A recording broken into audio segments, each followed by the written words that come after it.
Hello बच्चों, कैसे हो? बढ़िया। पढ़ाई लिखाई चल रही है एकदम मस्ती से, है ना? और लाइफ में परेशानियां भी बहुत है, तो वो हमेशा रहेंगी यार, साथ में उनके साथ पढ़ाई करनी है। तो अब अगले 30-40 मिनट अपनी परेशानियों को, अपने दर्द को, अपने दुखों को भूल जाओ और अपनी मस्तीगिरी को भी भूल जाओ। पेन और कॉपी लेके तैयार हो जाओ, क्योंकि आ गया है जनरल ऑर्गेनिक केमिस्ट्री का वीडियो नंबर 9। मेरे ख्याल से आपको इस सीरीज में बहुत मजा आ रहा होगा, क्योंकि मैं धीमे धीमे कोटा की अच्छी अच्छी कोचिंग्स में जितने नोट्स होते हैं सारे आपके सामने ला रहा हूं। कंप्लीट जीओसी पढ़ा रहा हूं आपको। तो आज जीओसी में हम पढ़ने जा रहे हैं रिएक्शन इंटरमीडिएट्स का 3rd पार्ट, और तीसरे पार्ट में पढ़ेंगे हम कार्बीन। देखो, अभी तक आप कौन कौन से रिएक्शन इंटरमीडिएट पढ़ चुके हो? बोलो।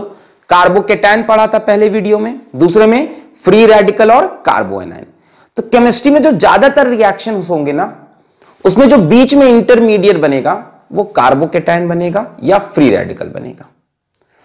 कार्बोकेटायन या फ्री रेडिकल। उसके बाद नेक्स्ट नंबर पे कार्बोएनायन, और उसके बाद कार्बीन। इंटरमीडिएट तो याद है ना, जो रिएक्शन के बीच में बनता है, ना ही वो प्रोडक्ट है ना ही वो रिएक्टेंट है, बीच में बनता है, पर उससे फाइनल प्रोडक्ट डिसाइड होता है। इंटरमीडिएट रास्ते में क्या चीज बनी और उससे फाइनल प्रोडक्ट डिसाइड होता है। तो आज का इंटरमीडिएट है carbene. So a very good morning और अ वेरी गुड इवनिंग और अ वेरी गुड नाइट, जब भी आप इस वीडियो को देख रहे हो। मैंने पहन लिया है आज मोटा सा रजाई वाला जैकेट, क्योंकि यहां हो रही है काफी ठंड, इस टाइम काफी रात है। और मेरा नाम है अलक पांडे, हमारा आपका खूबसूरत सा चैनल फिजिक्स वाला। आज देखने जा रहे हैं हम कार्बीन की कहानी। एक और इंटरमीडिएट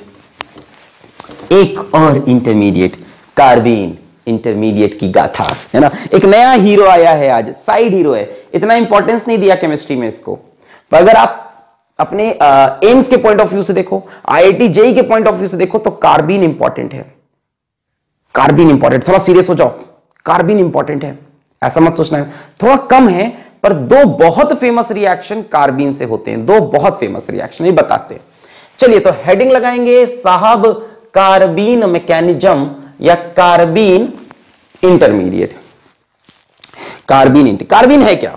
देखो, अभी देखा था आपने कार्बोकेटायन, कार्बन पे प्लस चार्ज, कार्बोएनायन, कार्बन पे minus charge, free radical, carbon पे सिंगल इलेक्ट्रॉन। ये 3 स्पीशीज आपने देखी, कार्बोकेटायन, कार्बोएनायन, फ्री रेडिकल।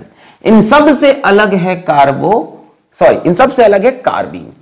कार्बीन क्या है कि कार्बन है, इधर एक एटम लगा है, इधर एक एटम लगा है, और 2 इलेक्ट्रॉन कार्बन के पास और है। इस कार्बन के पास कितने इलेक्ट्रॉन है? गिनो।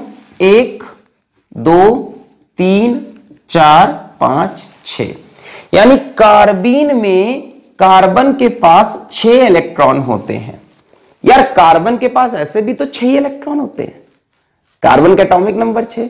यानी कार्बन के पास ना ही इलेक्ट्रॉन एक्सेस में है ना ही कम है, यानी carbene is a neutral species.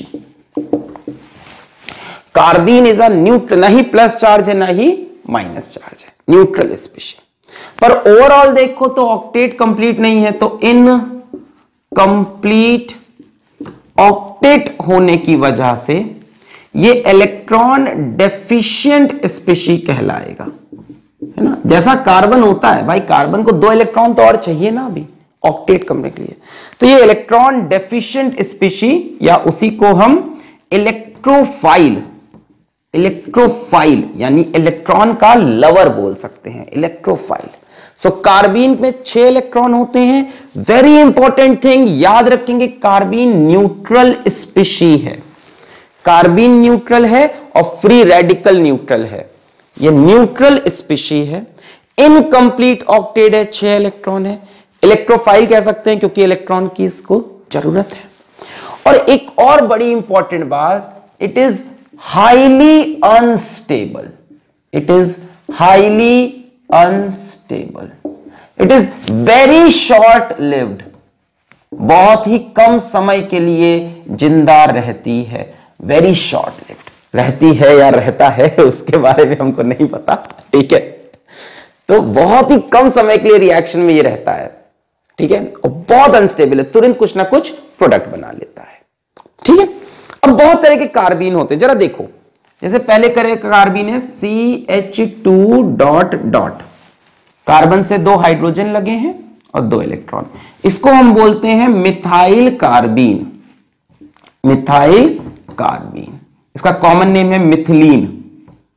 Methylene बहुत फेमस कार्बीन है ये, इसको याद रखो, मिथाइल कार्बीन या मिथिलीन।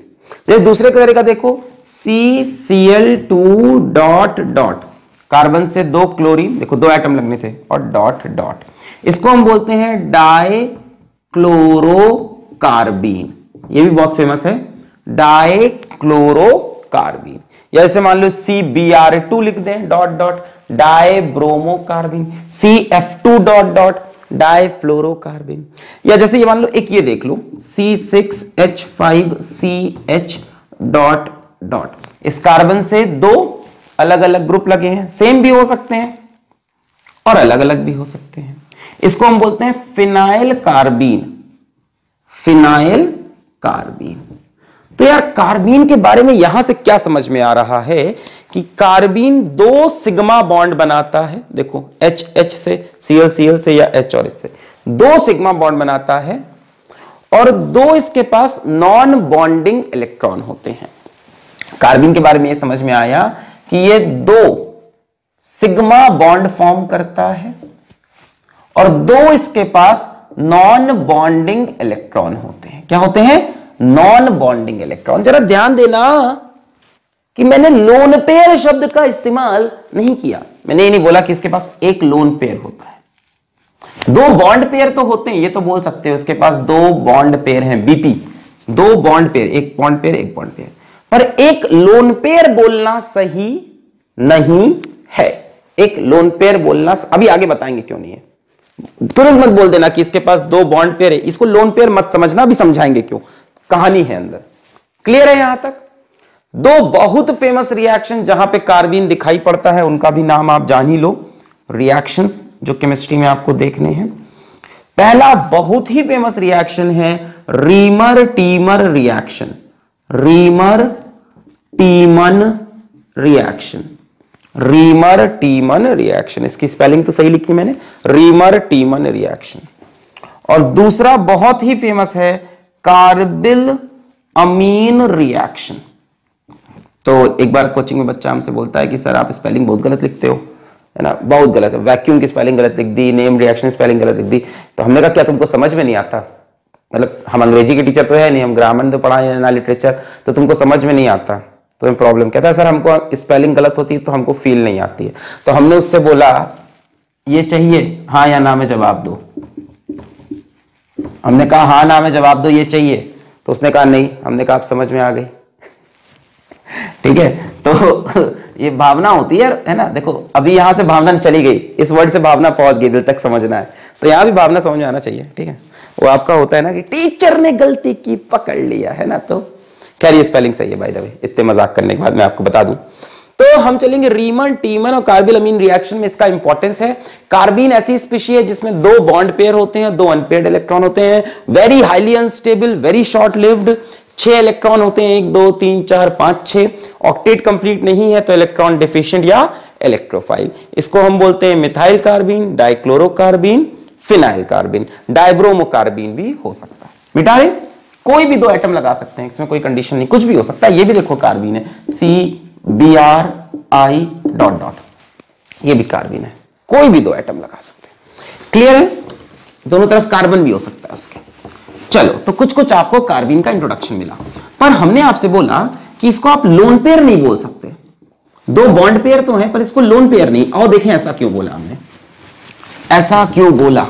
कार्बीन ने खुद से कहा कि मैं ऐसा क्यों हूं, मैं ऐसा क्यों हूं, मैं ऐसा क्यों हूं, मैं ऐसा क्यों हूं। तो कार्बीन बच्चों 2 तरह के होते हैं, 2 तरह के कार्बीन होते हैं। एक होता है सिंगलेट कार्बीन, एक होता है ट्रिपलेट कार्बीन।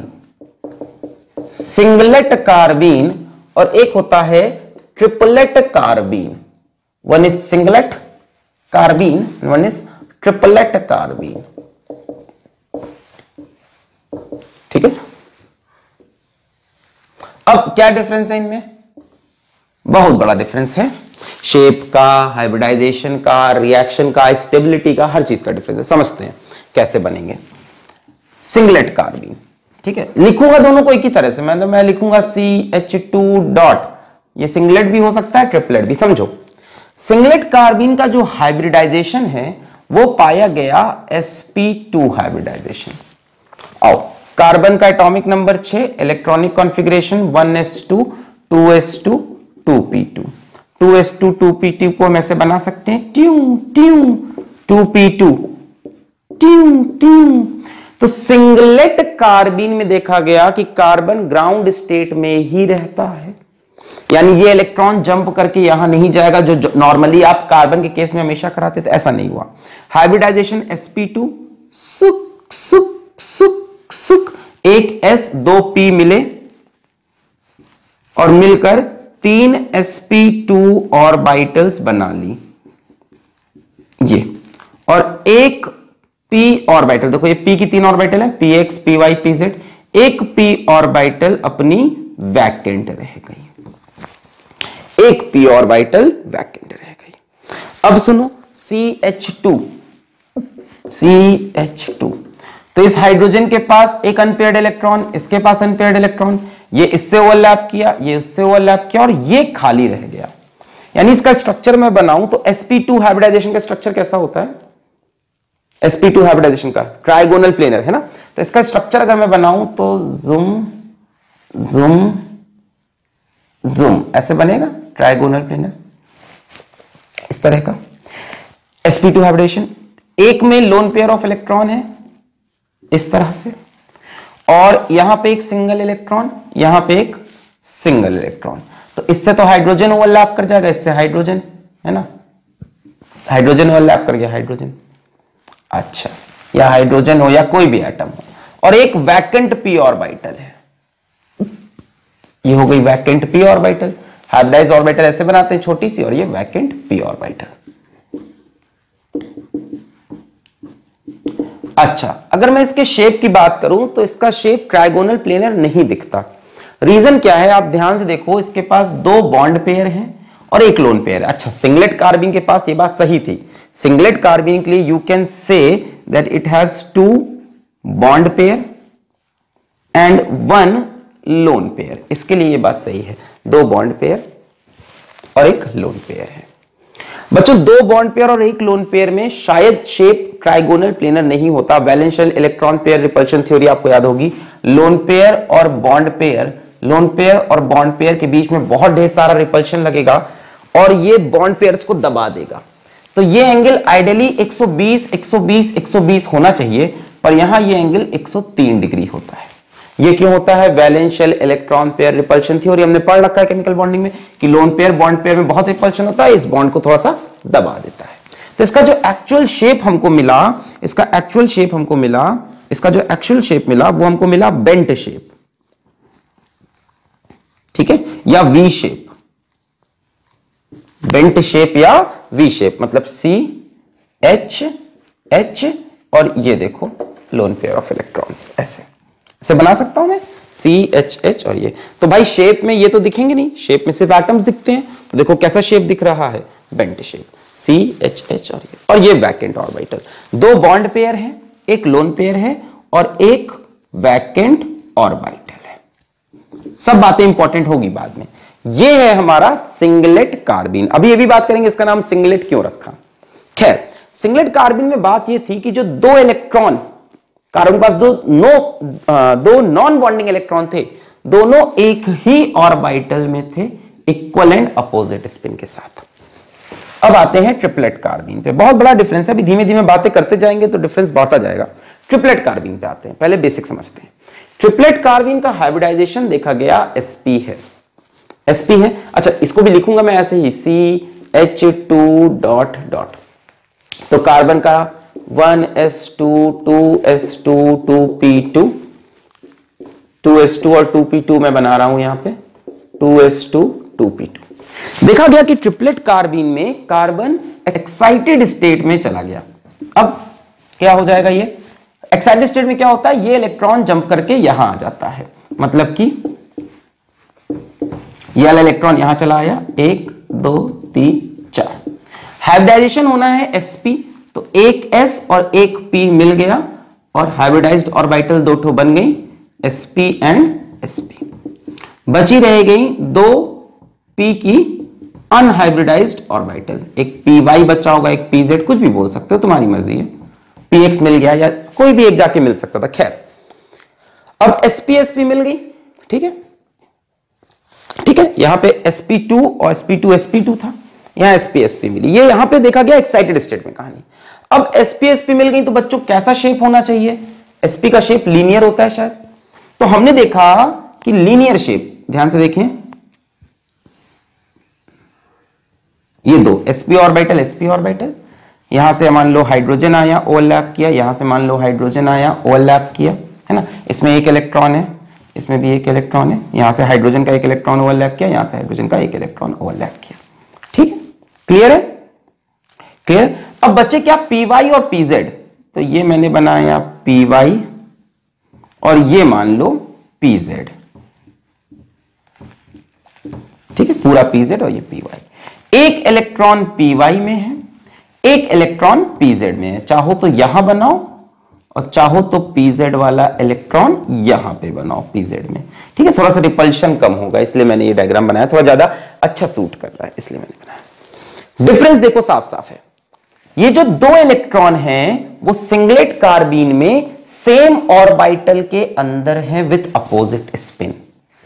यहां पे ये जो दो फ्री इलेक्ट्रॉन्स हैं ये डिफरेंट ऑर्बिटल्स में है, एक py में है, एक pz, यहां भी बना सकते थे, यहां रिपल्शन होता है, यहां दिखाया, एक py में है, एक pz में with same spin.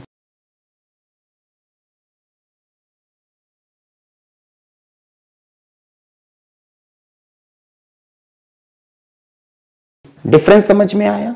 Singlet carbene में दोनों इलेक्ट्रॉन्स एक ही ऑर्बिटल के अंदर है, sp2 हाइब्रिडाइजेशन है, और ट्रिपलेट कार्बीन में दो इलेक्ट्रॉन अलग अलग ऑर्बिटल में। आप चाहो तो इसको यहां बना सकते हो, मुझे कोई दिक्कत नहीं, एक py में एक pz में विथ सेम स्पिन। डायग्रामेटिकली हम इसको कैसे दिखाते हैं ये भी समझ लो, देखना ध्यान से। डायग्रामेटिकली इस चीज को हम कैसे दिखाते हैं, हम सिंगलेट कार्बीन ऐसे लिखेंगे, CH2, इसके ऊपर एक ऑर्बिटल बनाई और एक यहां पे बनाई, सुन लो ध्यान से, CH2, एक ऑर्बिटल वैकेंट है, वैकेंट रहने दो, और एक में दो इलेक्ट्रॉन है, ऐसे। ये है सिंगलेट कार्बीन।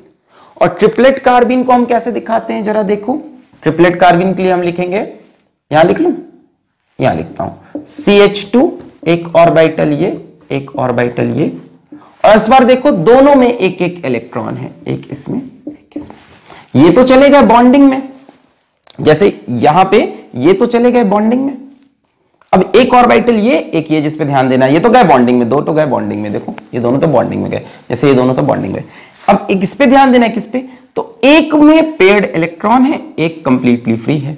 यहां क्या है, दोनों में एक एक इलेक्ट्रॉन विथ सेम स्पिन। तो कभी ऐसा कार्बीन बना रहे तो आप समझ जाओगे सिंगलेट है, वैसा बना रहे तो ट्रिपलेट है। क्लियर है? अब मैं पूछूं, क्लियर है? और भी तरीके, जैसे इसको ऐसे भी कोई लिख सकता है तो उसमें भी कोई गलती नहीं, किसी ने इसको ऐसे बना दिया तो वो भी सही है, ठीक है। जैसे इसको कोई ऐसा बना सकता है, CH2 ऐसे लिख दिया, ठीक है, ऐसे भी लिख सकता है कोई, इसको ऐसे भी लिख सकता है, CH2 ट्र ट्र, देखो सेम स्पिन होना चाहिए, ये कंडीशन है। इसको कोई ऐसे भी लिख सकता है, CH2 ट्र ट्र, सॉरी ट्र ट्र, अपोजिट स्पिन, ठीक है। तो लिखने के तरीके हैं, मैं पूरे लेक्चर में इसको अब इस तरह से लिखूंगा जैसे यहां लिखा है, ठीक है।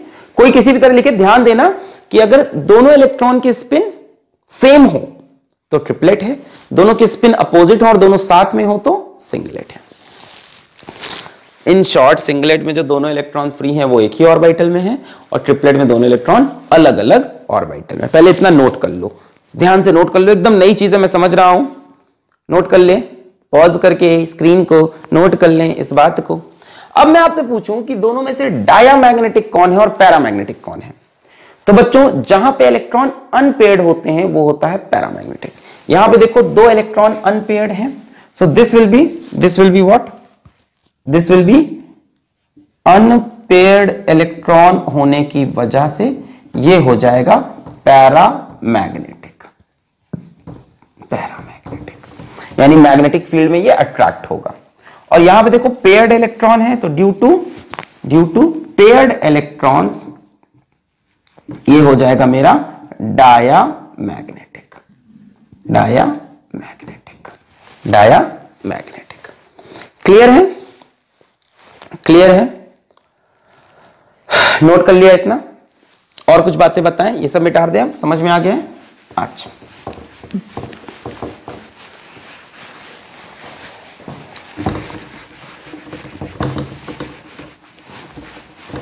अच्छा, अच्छा, तो ये पेयर्ड इलेक्ट्रॉन होने की वजह से डायामैग्नेटिक, अनपेयर्ड की वजह से पैरामैग्नेटिक। और सुनो और सुनो और सुनो और सुनो और सुनो और सुनो और सुनो और सुनो और सुनो और सुनो और सुनो और सुनो और सुनो। हाँ, कहा जाता है कि सिंगलेट कार्बीन वायलेट्स, लिखते जाना, 2 पॉइंट, ये हुआ 3rd पॉइंट, अब लेते हैं 4th point. Singlet carbene violates Hund's rule. Hund's rule क्या बोलता था कि electrons prefer to remain unpaired. जब एक बार सारी ऑर्बिटल्स में अनपेयर्ड हो जाते हैं तब पेयरिंग स्टार्ट होती है। पर यहां देखो एक ऑर्बिटल में पेयर्ड है और एक में एक भी इलेक्ट्रॉन नहीं है, तो सिंगलेट कार्बीन वायलेट्स हंड रूल। जबकि ट्रिपलेट को देखो एक एक किया, इसके बाद पेयरिंग शायद हो, तो it follows Hund's rule, it follows Hund's rule. Triplet carbene follows Hund's rule whereas this violates Hund's rule. Clear है यहां तक? और क्या बोल सकते हैं इसके बारे में? जैसे ये पर्टिकुलर है तो इसका एक नाम होता है, इसका नाम होता है हॉट मिथाइलिन, हॉट मिथाइलिन। और इसका नाम होता है CH2 का cold methylene, cold methylene, hot methylene and cold methylene. ठीक है, सब बातें हैं।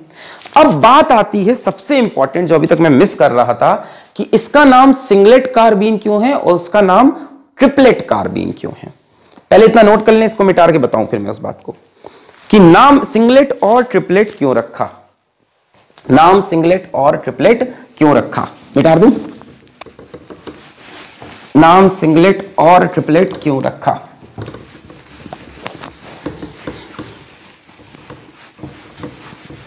ठीक है, ये हंड्स रूल को फॉलो करता है, पहले सिंगल सिंगल इलेक्ट्रॉन तब पेयरिंग। ये हंड्स रूल को फॉलो नहीं करता, पहले एक खाली रह गया और एक में पेयर करा दिया है ना। हंड्स रूल कहता है पहले सिंगल सिंगल रखो फिर पेयरिंग कराओ।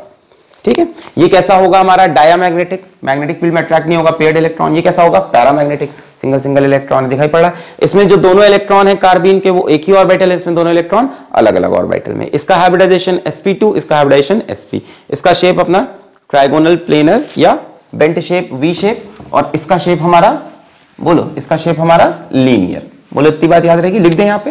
हाइब्रिडाइजेशन आएगा sp2, शेप इसका है बेंट, इसका हाइब्रिडाइजेशन sp और शेप है इसका लीनियर। ये हमारा कैसा है पैरामैग्नेटिक, और ये हमारा कैसा है डायामैग्नेटिक। इसको हम बोलते हैं कि ये हंड्स रूल वायलेट करता है, और इसको बोलेंगे हंड्स रूल फॉलो करता है।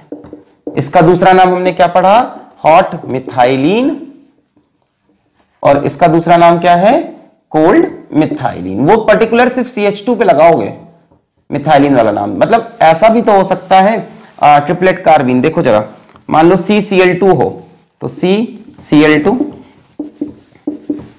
ठीक है। अब इसको हॉट मिथाइलिन कोल्ड मिथाइलिन के नाम पे सैक्रिफाइस नहीं करोगे, ठीक है। अच्छा भाई, तो यहां तक समझ में आया। अब बात आती है इसका नाम सिंगलेट क्यों है। बच्चों हम निकालेंगे यहां पे स्पिन स्टेट। स्पिन स्टेट क्या होती है, मॉड ऑफ 2s+1। s होता है स्पिन क्वांटम नंबर, इसका मॉड और +1। आओ देखते हैं। तो यहां पे हम अगर इसका स्पिन स्टेट निकालें तो mod of 2 times off spin, इस वाले इलेक्ट्रॉन का स्पिन +½ ले लो तो इस वाले का -½ हो जाएगा, यानी 2 + ½ -½ +1 लिख सकते हैं। +½ -½ 0 हो गया, कितना आया 1। क्योंकि इसका स्पिन स्टेट 1 आ रहा, इसलिए इसका नाम है singlet carbene, single spin state वाला। स्पिन स्टेट कैसे निकलेगी, मॉड ऑफ 2s+1। s क्या है स्पिन क्वांटम नंबर सारे इलेक्ट्रॉन्स का, इसका समेशन किया जाता है, इसका समेशन किया जाता है, मतलब सारे का। तो इसका plus half minus half cut के हो गया 0। जैसे यहां पे अगर हम स्पिन स्टेट निकालें, spin state is equal to mod of 2s plus 1, तो यहां पे हो जाएगा मॉड ऑफ 2। अब स्पिन अगर इसका प्लस हाफ तो इसका ही प्लस हाफ, इसका माइनस हाफ तो इसका ही माइनस हाफ, जो लेना चाहो ले लो। तो प्लस हाफ ले लिया मैंने, माइनस माइनस भी ले सकते हो, मॉड तो लगाइए कुछ फर्क नहीं पड़ेगा। हाफ हाफ हो गया 1 इंटू 2, 2 प्लस 1 3। तो क्योंकि इसका स्पिन स्टेट 3 आ रहा, इसलिए इसका नाम ट्रिपलेट कार्बीन है। क्लियर हो गया? अब नेमिंग कैसे रखी है स्पिन स्टेट पे।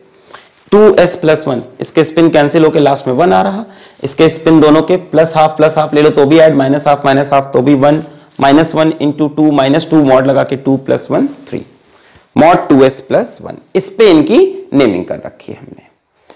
क्लियर है? क्लियर है? अच्छा, लास्ट में बात आती है स्टेबिलिटी की, कि विच इज मोर स्टेबल। तो CH2 के केस में देखा गया कि singlet carbene is less stable than triplet carbene in case of CH2 carbene, methyl carbene या मिथिलीन के केस में। रीजन क्या है? रीजन बहुत आसान है। आप यहां पे देखो तो स्ट्रक्चर हमारा CHH और ये इलेक्ट्रॉन्स एक ही ऑर्बिटल में है। यहां पे आप स्ट्रक्चर देखो तो CHH और इलेक्ट्रॉन्स डिफरेंट ऑर्बिटल में है विद द सेम स्पिन। अब सुनो, यहां पे हम देख रहे हैं कि बॉन्ड एंगल कितना है 103 डिग्री, तो रिपल्शन ज्यादा होगा। यहां पे हम देख रहे हैं बॉन्ड एंगल कितना है 180 डिग्री, तो रिपल्शन कम होगा। बाकी रेजोनेंस जैसा कोई फिनोमेना दोनों में नहीं हो रहा कि कोई ज्यादा स्टेबल हो जाए। क्लियर है? तो यहां पे रिपल्शन क्योंकि ज्यादा है हमारा, इसलिए लेस स्टेबल है। यहां पे रिपल्शन कम है, इसलिए मोर स्टेबल। इसको ऐसे भी कई लोग समझा देते हैं कि यहां पे दोनों इलेक्ट्रॉन एक ही ऑर्बिटल में है तो आपस में रिपेल करेंगे, इस वजह से दिस इज लेस स्टेबल। यहां पे दो इलेक्ट्रॉन अलग अलग ऑर्बिटल में है तो मस्त फ्री रहेंगे, इसलिए मोर स्टेबल। पर ये सही बात नहीं है, क्योंकि दो इलेक्ट्रॉन एक ही ऑर्बिटल में आके स्टेबल हो जाते हैं, एक दूसरे के स्पिन को कैंसिल करने लगते हैं। तो सही बात है बॉन्ड एंगल की, कि यहां पे बॉन्ड एंगल कम है तो रिपल्शन ज्यादा होगा HH में, बॉन्ड एंगल ज्यादा है तो रिपल्शन कम होगा, तो मोर स्टेबल। तो CH2 के केस में triplet carbene is more stable then singlet carbene. Triplet carbene is more stable then singlet carbene CH2 case में। नोट करो, बहुत डेटा वाला टॉपिक है ये, नोट किया? CH2 के केस में, हमेशा नहीं। एग्जाम में आएगा तो किताब में दिया रहता है triplet carbene is more stable then singlet carbene, सिर्फ और सिर्फ CH2 केस में। क्यों हुआ? क्योंकि बॉन्ड एंगल बड़ा था तो रिपल्शन कम था। क्लियर? मिटा रहे? तो बहुत ढेर सारी बातें हमने बताई, सारा डेटा आपको याद रखना चाहिए। ठीक है? अच्छा, आगे बात करते हैं कि क्यों मैंने CH2 के केस में ही कहा। जरा स्टेबिलिटी ऑफ कार्बीन पढ़ लेते हैं। स्टेबिलिटी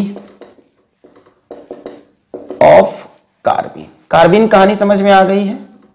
इलेक्ट्रॉन डेफिशिएंट स्पीशीज है। टोटल कितने इलेक्ट्रॉन होंगे? 6। 2 बॉन्ड पेयर होंगे जिसमें 4 इलेक्ट्रॉन, और 2 इलेक्ट्रॉन्स लोन पेयर के फॉर्म में भी हो सकते हैं और सिंगल सिंगल भी, इसीलिए मैंने बोला 2 बॉन्ड पेयर और 2 नॉन बॉन्डिंग इलेक्ट्रॉन। 2 नॉन हो सकता है दोनों इलेक्ट्रॉन एक ही ऑर्बिटल में हो, ऐसे ये सिंगलेट कार्बीन, या दोनों अलग अलग ऑर्बिटल में हो, ये ट्रिपलेट कार्बीन। ये कैसा होगा? पैरामैग्नेटिक, ये डायमैग्नेटिक। ये हंस रूल को फॉलो नहीं कर रहा, एक ऑर्बिटल अभी खाली बची हुई है। क्लियर है सब बातें? चलिए, स्टेबल ज्यादा कौन था? ट्रिपलेट ज्यादा स्टेबल था, क्योंकि वहां पे बॉन्ड एंगल ज्यादा था। अब सुनो, ये CH2 केस में था। स्टेबिलिटी ऑफ कार्बन में जैसे मैं सबसे पहला सवाल आपसे पूछूं कि मेरे पास CH2 और CH2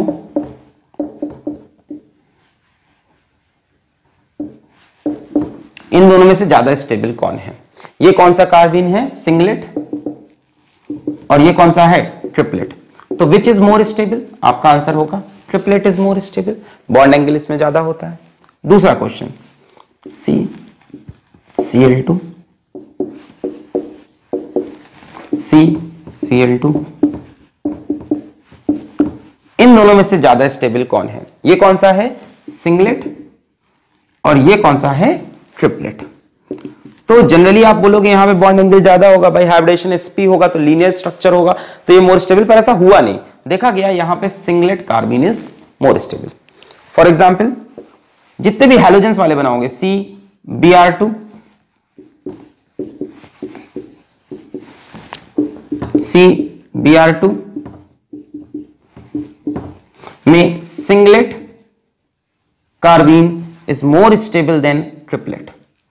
तो जितने भी हैलोजन वाले आप कार्बिन देखोगे वहां पे आप देख रहे हो कि सिंगलेट कार्बिन ज्यादा स्टेबल है ट्रिपलेट से। यहां का रीजन तो समझ में आया। यहां की बात करते हैं कि ऐसा क्यों हुआ।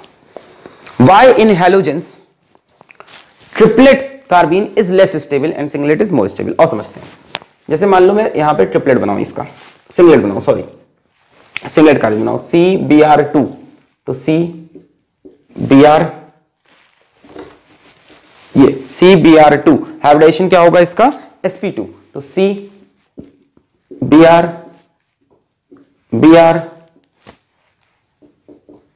और एक वैकेंट ऑर्बिटल होगी। याद है इसमें क्या होता है सिंगलेट में? ये एक वैकेंट ऑर्बिटल। अच्छा, अब इसकी वजह से क्या होगा कि ब्रोमीन के पास है लोन पेयर्स ऑफ इलेक्ट्रॉन, तो ब्रोमीन इस लोन पेयर ऑफ इलेक्ट्रॉन को पार्शियली इस वैकेंट ऑर्बिटल में डोनेट कर सकती है। इसके पास एक वैकेंट p ऑर्बिटल है सिंगलेट कार्बिन के पास, सिंगलेट कार्बिन के पास एक वैकेंट p ऑर्बिटल है, तो ब्रोमीन अपने लोन पेयर को इसमें पार्शियली डोनेट कर सकती है। इस फिनोमेना को ही बैक बॉन्डिंग का टर्म भी दिया जाता है कि यहां पे ब्रोमीन बैक बॉन्डिंग कर सकती है। ये एक सॉर्ट ऑफ पाई बॉन्ड कह सकते हो, एक बैक बॉन्डिंग हो रही है जिसकी वजह से ये मोर स्टेबल हो जाएगा। यहां पे ट्रिपलेट कार्बिन में बैक बॉन्डिंग का कोई ऑप्शन अवेलेबल नहीं है। ये हो गया मेरा ट्रिपलेट कार्बिन। अब देखो इसमें क्या दिक्कत है कि कोई भी वैकेंट p ऑर्बिटल नहीं है। यहां पे क्या मिल रही है? Vacant p orbital. तो क्यों सिंगलेट कार्बिन मोर स्टेबल हुई हैलोजेंस के केस में? Because of the presence of vacant p orbital. यहां से ब्रोमीन ने इसको अपने इलेक्ट्रॉन्स पार्शियली डोनेट किए and due to back bonding, partial pi bonding, partial pi bonding, partial pi bonding, हमने देखा कि singlet carbene is more stable than triplet carbene. Triplet में कोई वैकेंट p ऑर्बिटल नहीं है। एक रेजोनेंस जैसा फिनोमेना भी आप कह सकते हो। यहां पे भी हो जाएगा। CCl2 में इसके पास भी क्या है? लोन पेयर ऑफ इलेक्ट्रॉन्स है, सेम कहानी, Cl लगा लो, बैक बॉन्डिंग। तो ये जो p ऑर्बिटल वैकेंट मिली इसकी वजह से सिंगलेट कार्बिन मोर स्टेबल हुआ। क्लियर है? अच्छा, आगे हम आपसे एक बहुत इंपॉर्टेंट बात करते हैं, बहुत ही इंपॉर्टेंट बात आपसे मैं करता हूं। Compare the stability of CF2 CCl2 CBr2। हमसे कहा इनकी स्टेबिलिटी कंपेयर करो और सबके सब आप देख रहे हो सिंगलेट कार्बिन दिए हैं। जब भी कार्बिन बताए नहीं कौन सा है तो कौन सा मान लेना? सिंगलेट मान लेना। सोच के बताओ इसमें स्टेबिलिटी का ऑर्डर क्या होगा, सोच के। जब भी आपसे नहीं बताया कौन सा कार्बिन तो आप सिंगलेट खुद से अज्यूम कर लेना। सोच के बताओ इसमें क्या ऑर्डर होगा, सोच के बढ़िया सा आंसर दें।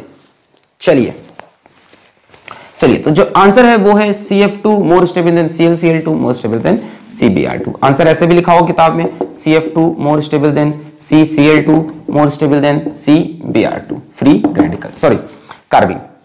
क्लियर है? डाई रेडिकल कार्बिन को मेरे मुंह से रेडिकल क्यों निकला? Because carbene is known as di radical. आपने फ्री रेडिकल पढ़ा था, क्या होता था? CH3 डॉट, एक रेडिकल। अब देखो CH2 डॉट डॉट, तो इसको हम बोलते हैं डायर रेडिकल। और बेसिकली डायर रेडिकल टर्म आप दे सकते हो ट्रिपलेट कार्बिन को, है ना। डायर रेडिकल हम किसको बोलते हैं? ट्रिपलेट कार्बिन। अब मुंह से निकल गई बात तो बतानी पड़ेगी भाई, ऐसे आगे बढ़ जाएंगे, बोलोगे क्यों बोला रेडिकल, है ना।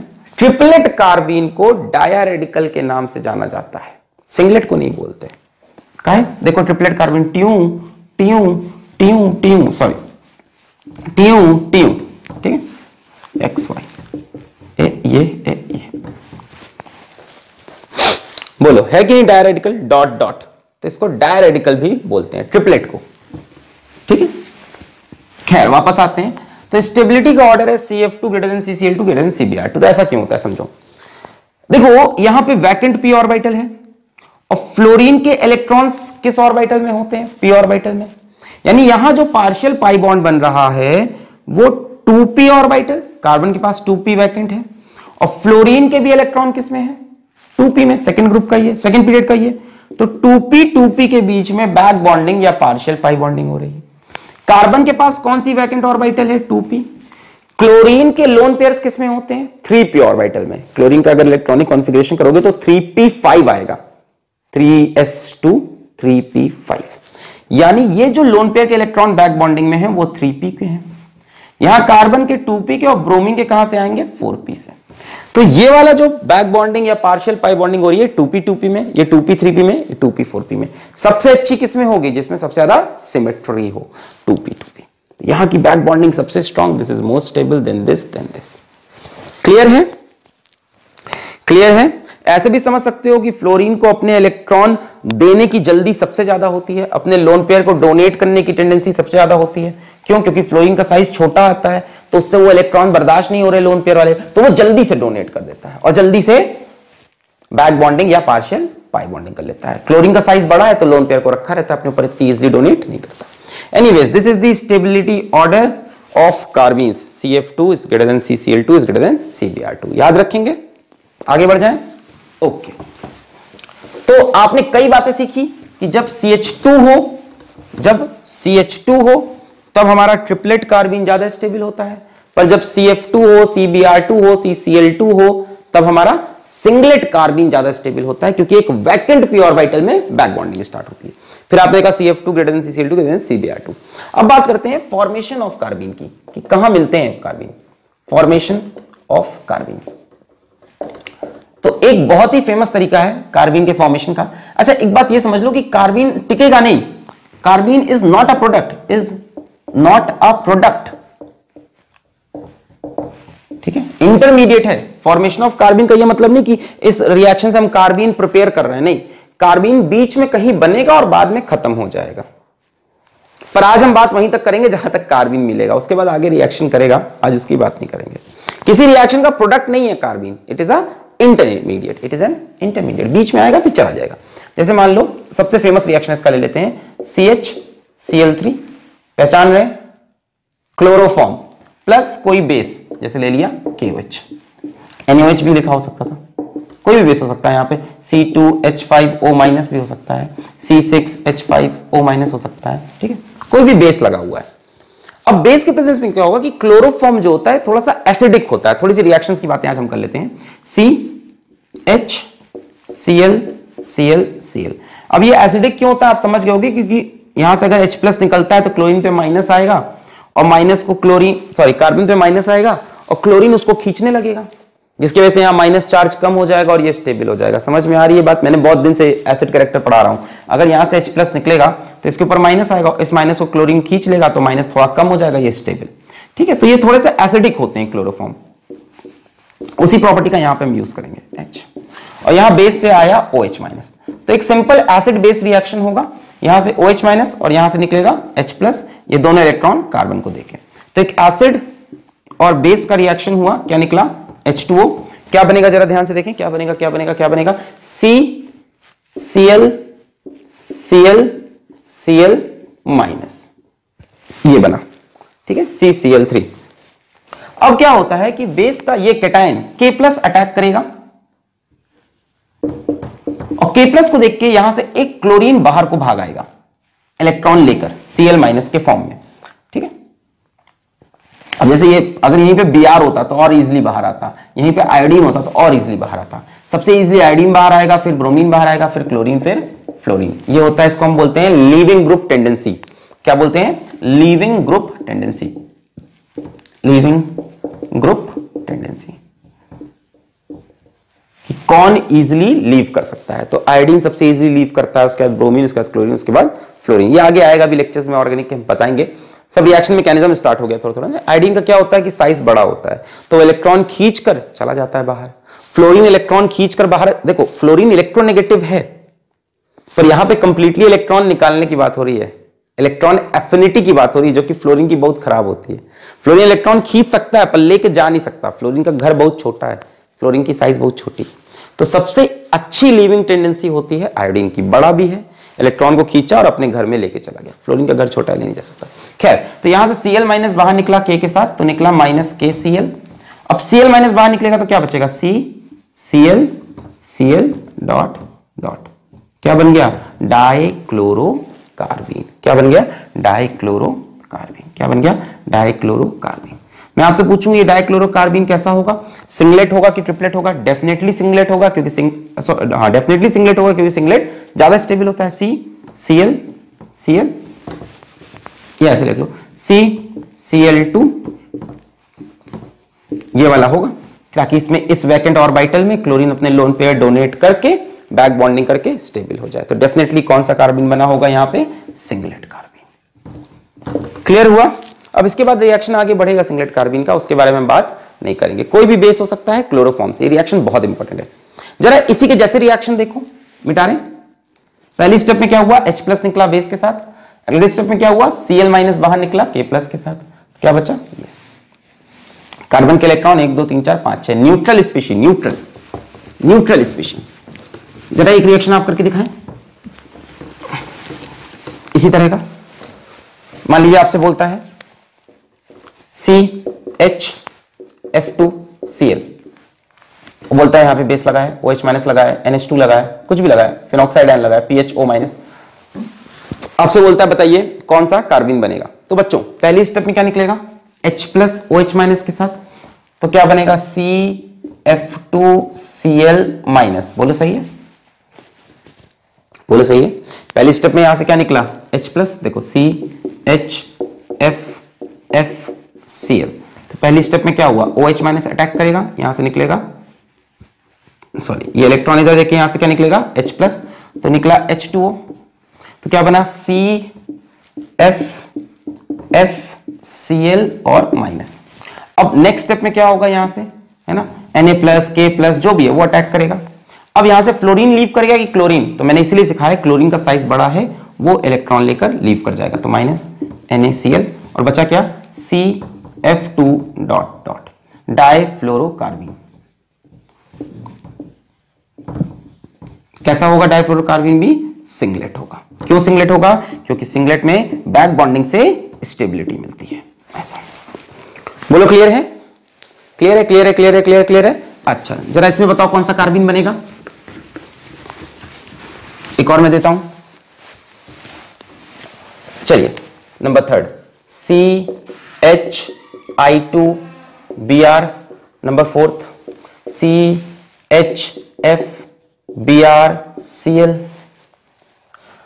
Number 5 CHBrCl2। चलिए सब में आप बताइए, सेम रिएक्शन है KOH से। आप बताइए कौन सा कार्बन बनेगा, खुद से ट्राई करें। Which carbon will be formed. तो ये लेक्चर हमारा हो गया है अब तक 44 मिनट्स का। अब इसको हम खत्म करते हैं। कार्बन के ऊपर हमने कुछ ज्यादा ही बातें कर ली, इन डिटेल आपसे चर्चा कर ली। अच्छा चलिए बताएं, यहां से पहले क्या निकलेगा, H+ OH माइनस के साथ, फिर I2 और Br में से कौन निकलेगा, I बेटर लीविंग ग्रुप है, तो लास्ट में बचेगा CIBr डॉट डॉट। यहां पे पहले H+ निकल जाएगा, फिर FBrCl में से कौन निकलेगा, Br अच्छा लीविंग ग्रुप है, तो बचेगा CFCl डॉट डॉट। यहां से पहले H निकलेगा, H+, फिर माइनस बचेगा पूरा कंपाउंड पे, फिर अच्छा लीविंग ग्रुप कौन है, Br, तो बचेगा CCl2 डॉट डॉट। बोलो डिसाइड कर लोगे, क्लियर है ये वाला रिएक्शन। अच्छा तो ये एक तरीका था कार्बन के बनने का, क्लोरोफॉर्म का रिएक्शन बेस से करने का। दूसरा तरीका बच्चों कार्बन के बनने का जो बहुत फेमस है वो है डाईअज़ोमीथेन से। डाईअज़ोमीथेन का अगर हम पायरोलिसिस कर दें, हीट के प्रेजेंस में इसको तोड़ दें, या इसका फोटोलिसिस कर दें, लाइट के प्रेजेंस में इसको तोड़ दें, पायरोलिसिस या फोटोलिसिस। डायज़ोमीथेन क्या होता है? डायज़ो मतलब होता है N2 लगा हो, मिथेन तो CH2, CH2N2। इसको हम तोड़ दें in the presence of light, photon या pyro in the presence of heat, तो CH2 double bond N double bond N, ये होता है हमारा डायज़ोमीथेन। इसको हमने तोड़ दिया इन द प्रेजेंस ऑफ HNu या इन द प्रेजेंस ऑफ हीट, तो क्या होता है यहां से N2 गैस बाहर निकल जाती है और मेरे पास बचता है CH2 dot dot. N2 gas बाहर निकल गई, मेरे पास बचा CH2 डॉट डॉट। क्लियर है? क्लियर है? अच्छा, ये रिएक्शन क्यों हुआ? सवाल ये आता है क्योंकि इस रिएक्शन में N2 गैस जैसे ही बाहर निकलती है तो बहुत ढेर सारी एनर्जी रिलीज होती है, इसलिए इस रिएक्शन में कार्बीन का फॉर्मेशन फेवर होता है। जैसे एक और रिएक्शन देख लो कार्बीन के फॉर्मेशन की, फ्रॉम कीटीन्स, नॉट कीटोन्स, कीटीन्स, किटेन्स नहीं, किटेन्स तो बिल्ली होती हैं, बिल्ली के बच्चे छोटे छोटे नहीं, किटीन्स, किटीन्स, किटीन्स होता है बच्चों CH2 double bond C double bond O, ketone जैसा दिखने वाला CH2 double bond C double bond O। इसको आपने हीट कर दिया, यहां से निकलेगा कार्बन मोनोऑक्साइड, साथ में बनेगा CH2 डॉट डॉट। तो ये कुछ फेमस रिएक्शन है जहां से हमको कार्बीन प्राप्त होता है। ठीक है, अब कार्बीन रिएक्शंस कौन कौन से करता है, कार्बिलअमीन और रीमन-टीमन, वो हम रिएक्शन मैकेनिज्म के अंदर देखेंगे। तो आज का लेक्चर थोड़ा सा लंबा हो गया कार्बीन के ऊपर, पर इंपॉर्टेंट था, पढ़ाई करते रहे। All the very best.